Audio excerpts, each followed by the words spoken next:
You do your own stunts, and you get injured quite a bit. You really go for it. There are some people that do their own stunts, but I get the sense you really go for it when you do your stunts, and you've been injured, yet it doesn't seem to bother you that much because I've heard that you tolerate pain very well, or you don't feel pain. It's totally weirdo.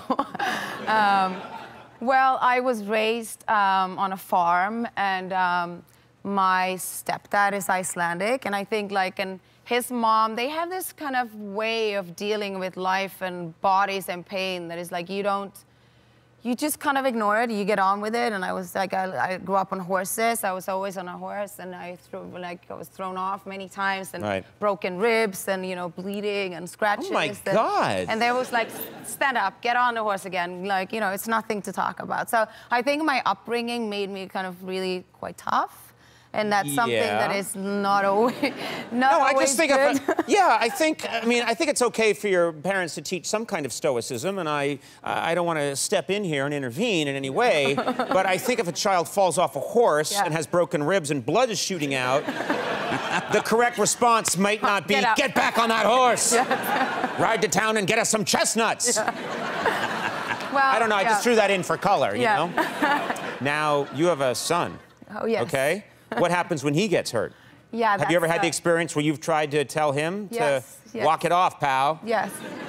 How old is your son? He's 14. Okay. And I was here in LA. I was working on the script to What Happened to Monday with the producers and director and the writer. And my son's been kind of complaining that he had kind of pain in his ears for a couple of days. But pain in his ears, yeah. Yeah, we just came in from New York, and I was like, it's the flight, and you were in the pool in New York, and it's fine, it's fine. For 3 days, he was kind of getting worse and worse. He was crying. I was like, don't cry, come on, it's just in your head, And then the producer said, maybe you should take him to a doctor. And then I was like, fine, okay. So the nanny took him to a doctor, and then he came back and said, Mom, I have full-on ear infection. Yeah. And I was like, so you... Yeah, and then I realized that it's something, it's a bit blind, to have this blind spot in me because I was raised that way. You did feed him growing up, right? When he was hungry. You gave him food, right? A little bit. You'd be like, what is this food? You do not need food. It's all in your head. Go get... We don't eat in this house. I gave you a chestnut a year ago. I worked the chestnut back in.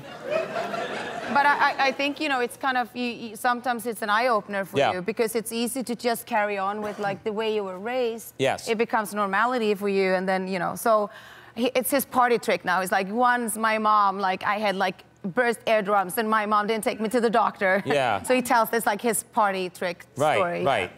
He needs a better party trick. Hey, girls, listen to this. I once had an ear infection.